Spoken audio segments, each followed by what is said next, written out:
नमस्कार, मी प्रतिमा शिंदे. अल्फास्ट टाइम्स एक नई सोच मध्ये पुन्हा एकदा तुमचं स्वागत आहे. आखिर कब तक या टॉक शो मध्ये आज आपल्या सोबत आहेत लोटस गार्डन इंग्लिश मीडियम स्कूलचे 2018 ते 2024 पर्यंत ज्यांनी क्रीडा प्रशिक्षक म्हणून काम केले ते आहेत मुकुंद चव्हाण सर. आखिर कब तक या टॉक शो मध्ये सर्वात प्रथम तुमचं स्वागत आहे सर.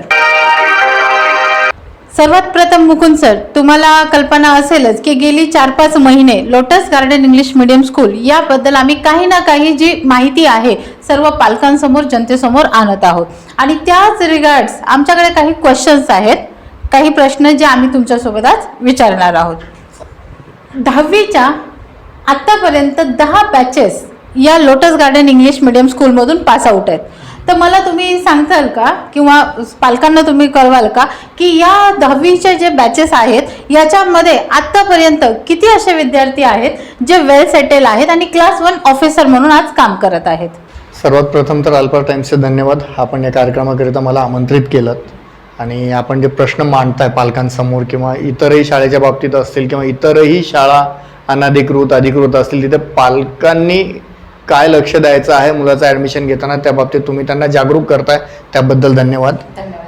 तुमचा पहिला प्रश्न होता की शाळेच्या आत्तापर्यंत लोटस गार्डन इंग्लिश मिडियम स्कूलच्या आतापर्यंत 10वीच्या 10 बॅचेस पासआउट झाल्यात. तर 2018 पासून जवळजवळ मागच्या 5 ते 6 बॅचेसचा तर मी स्वतः साक्षीदार आहे.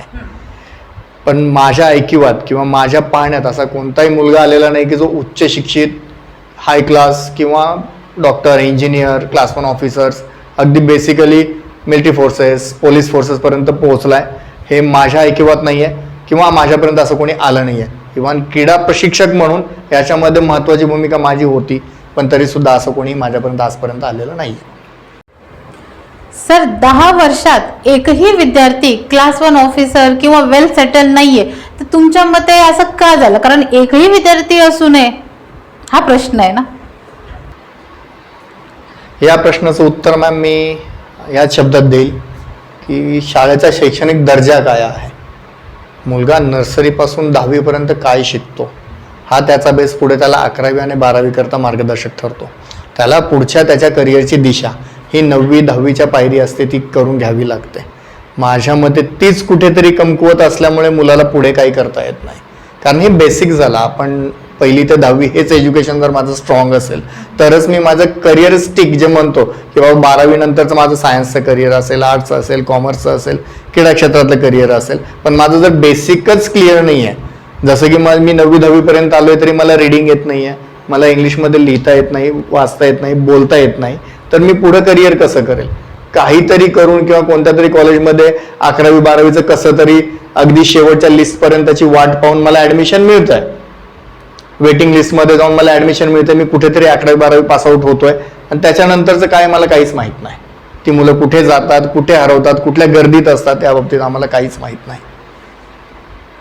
सर, तुम्ही जर असं सांगत असाल तर आपला दुसरा प्रश्न त्याच्याच रिलेटेड आहे की या जर तुम्ही म्हणताय की शिक्षणाचा दर्जा उच्च नाहीये, तर मग इथे जे शिक्षक आता कार्यरत आहेत किंवा तुमच्या पाहण्याचे शिक्षक आहेत त्यांचं शिक्षणचं काही दर्जा वगैरे आहे का? म्हणजे ते BA DED झालेले आहेत किंवा त्यांचं वेतन काय असेल किंवा त्यांना देण्यात येणाऱ्या कोणत्या सुविधा वगैरे, म्हणजे या सगळ्या गोष्टी या मुलांच्या भविष्यावरती परिणाम करतात का सर? खूप सुंदर प्रश्न मॅम.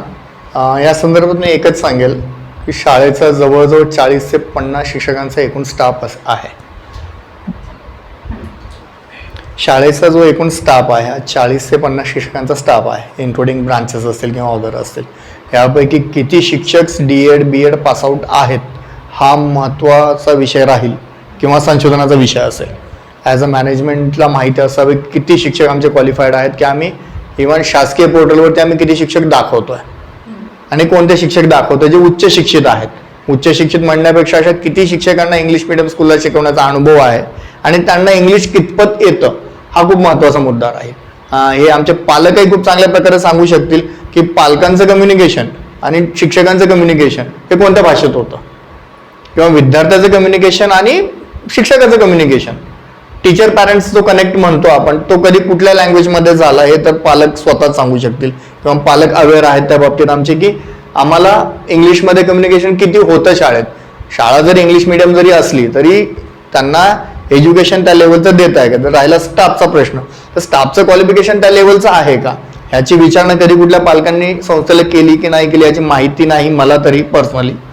पण ज्यावेळेस माझी वेळ येते किंवा इतर शिक्षकांची वेळ येते, मग शिक्षक जर क्वालिफाईड नाही तर इतकी वर्ष का काम करतात? आज बऱ्यापैकी त्यांच्याकडे शिक्षक वर्ग जो आहे आज जुना आहे, 12 वर्ष 14 वर्ष 16 वर्ष झाली प्रवास करणार त्यांच्याबरोबर स्टाफ आहे जो शाळेच्या सुरुवातीपासून आज सगळ्या शाळेसोबत आहे. मग हे जे शिक्षक आहेत ह्यांचं क्वालिफिकेशन काय होतं आणि कुठल्या बेसवरती आज शिक्षक राहत आहेत किंवा हे लोक मुलांना काय शिकवत आहेत हे कोण त्याला क्लॅरिफाय करत आहे? की ते इंग्लिशमध्ये शिकवत आहेत का मराठीतच इंग्लिश हा सब्जेक्ट शिकवला जातोय? इंग्लिश कुठल्या लँग्वेजमध्ये शिकवलं जाते, त्यांना मॅथ्स कोणत्या लँग्वेजमध्ये शिकवलं जात आहे, ह्याचं कोणी पाहिलं? संस्था चालकांनी पाहिलं का मुख्याध्यापकांनी पाहिलं? एकंदरीत म्हणजे तुम्हाला असं म्हणायचं आहे का की जे विद्यार्थी सकाळी पासून ते दुपारपर्यंत शिक्षकांबरोबर असतात तर त्यांचं जे कम्युनिकेशन आहे हे इंग्लिश मीडियममध्ये शाळेत असूनही इंग्लिशमध्ये होत नाही? अगदी मॅम, मुलांचं communication even teachers parents teachers student communication हे ऑलवेज बी इन मराठी, मराठीतच चालतं. तिथं रिझन हे दिलं जातं कदाचित की आमच्या मुलांना कळत नाही. मग ती मुलं नर्सरीपासून 10वी पर्यंत तुमच्या शाळेत शिकतात, मग तुम्ही त्यांना काय दिलं? हाही महत्त्वाचा मुद्दा राहील. त्याच्यानंतर मी जसं मगाशी म्हटलं की स्टाफ 12 ते 14 वर्ष झाली शाळेसोबत आहे, तर त्या शिक्षकांना शाळेने आजपर्यंत काय दिलं किंवा वेतन किती दिलं जातं, वेतन कोणत्या प्रकारे दिलं जातं, इव्हन शिक्षकांच्या शिक्षणाचा दर्जा काय, मराठी मीडियमचा शिक्षक इंग्लिश मीडियमच्या शिक्षकांना कसं शिकवू शकतो किंवा त्याचं इंग्लिशवरचं प्रभुत्व तेवढं आहे का, हा खूप महत्त्वाचा मुद्दा आहे. पण मला वाटतं कदाचित संस्था चालकांनी तो निग्लेक्ट केलेला आहे, फक्त शाळा चालवायची आहे म्हणून. सर, तुम्ही आता शिक्षकांच्या वेतनाबद्दल काहीतरी सांगत होतात, तर त्याबद्दल काही सांगू इच्छिता का? खरं तर या विषयात मी बोललं नाही पाहिजे, संस्था चालकांचा तो त्यांचा निर्णय असतो, त्यात बोललं नाही पाहिजे. पण ॲज एक कर्मचारी राहिलोय मी, क्रीडा प्रशिक्षक म्हणून शाळेसाठी काम पाहिलंय मी. तर वेतनाचा जो विषय आहे मॅम, कोणताही staff I don't think so की 12-14 हजारच्या वर काम करतो. तिथे जी शिक्षकांच्या पगाराची रेंज आहे ही 8,000 ते 12,000 14,000 इव्हन 7 आणि 5,000 काम करणारे शिक्षक आहेत तिथे शाळेत जे काम करतात. हा, बाय रेकॉर्ड ऑन रेकॉर्ड काय दाखवलं जातं हे माहीत नाही, ह्याची शहानिशा तुम्ही बँकेशी करू शकता. किंवा बराचसा आमचा लेडीज स्टाफ असा आहे की जो मिळतंय काहीतरी करायला नाहीये बाहेर म्हणून चला शाळेतला जॉब करून आपल्याला काहीतरी पैसे मिळत आहेत म्हणून वर्षानुवर्ष ते करतायत, की ज्याच्यात ठीक आहे बाबा माझं मी शेजारी राहते, माझा वेळ जातोय म्हणून मी ॲज अ शिक्षक झालोय.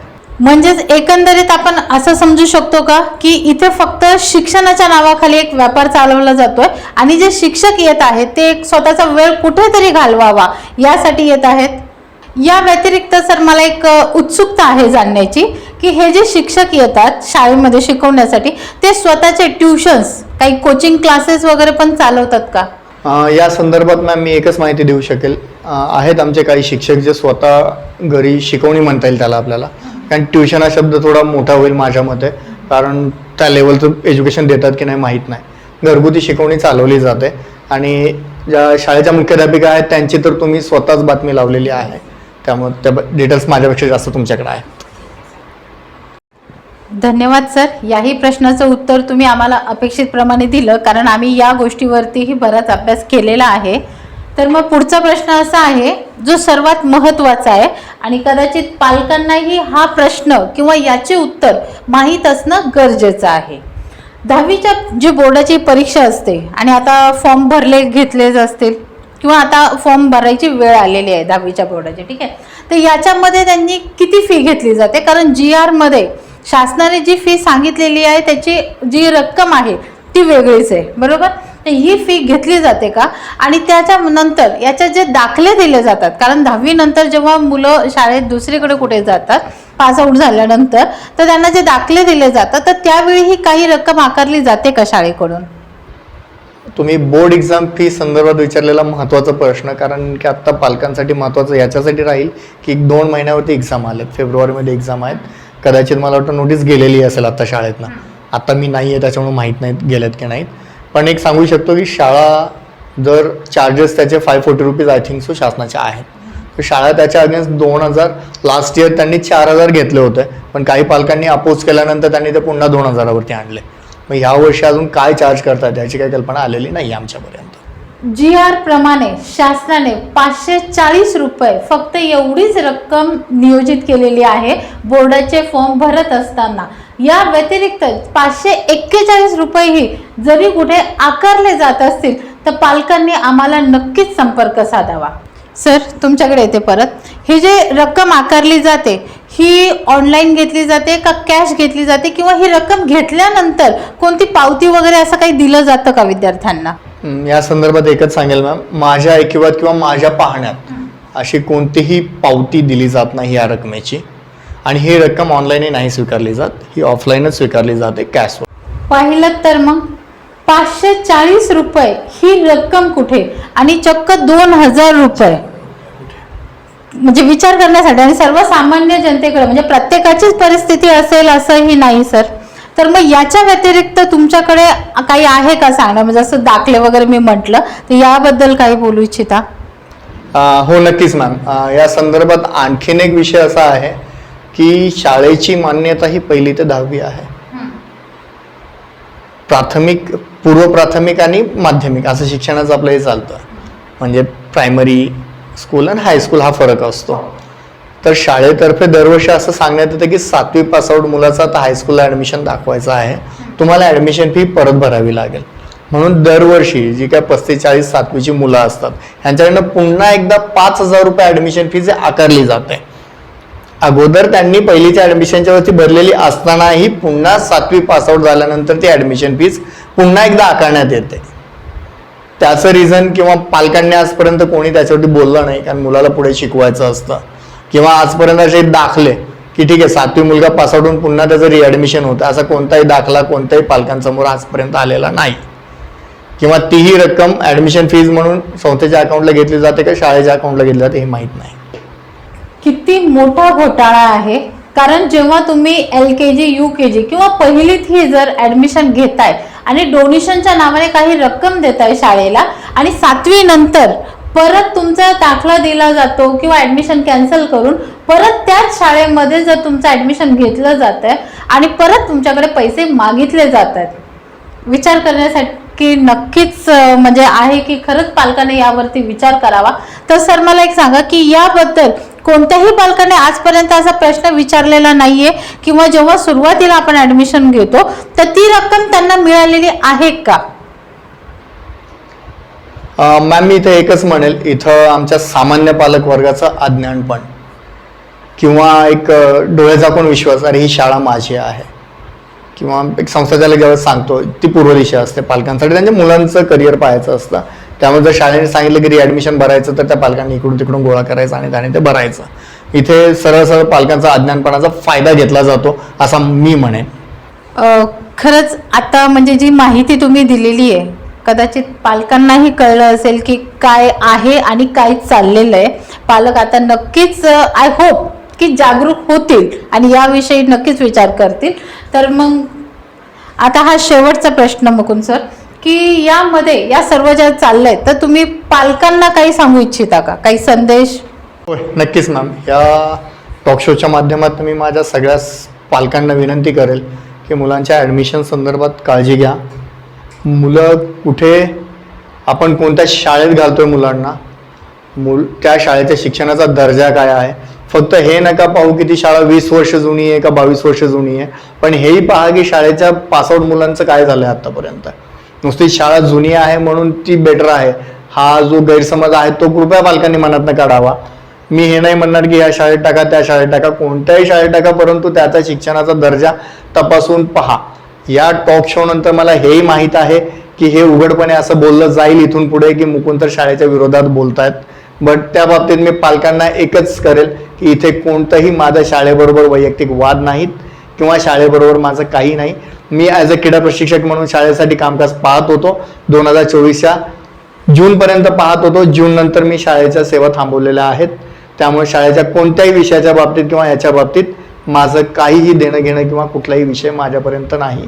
आणि जे काय असेल ते ॲज अ पॅरेंट्स, मी स्वतः माझी मुलं शाळेत आहेत, मी शिक्षक प्रशिक्षक म्हणून कामकाज पाहतोय, त्या दृष्टीनं आम्हाला हेच बघायचं आहे की मुलांचं कल्याण काय होईल. ॲज एक जबाबदार नागरिक माझं म्हणणं हेच आहे की त्या मुलाचं करिअर पुढे सेट झालं पाहिजे. खरे तर गेल्या आठवड्यात लोटस गार्डन इंग्लिश मीडियम स्कूलचे जे संस्थापक आहेत आणि रयत प्रतिष्ठानचे जे कार्याध्यक्ष आहेत माननीय चंद्रकांत भोसले सर यांना आम्ही आमच्या टॉक शोमध्ये आमंत्रित केलं होतं. काही प्रश्न आहेत आमच्याकडे आणि त्याची उत्तरं आहेत त्यांच्याकडे, परंतु यासाठी त्यांच्याकडून आम्हाला कोणताही रिप्लाय आलेला नाही आहे किंवा कोणताही संदेश मिळाला नाही आहे.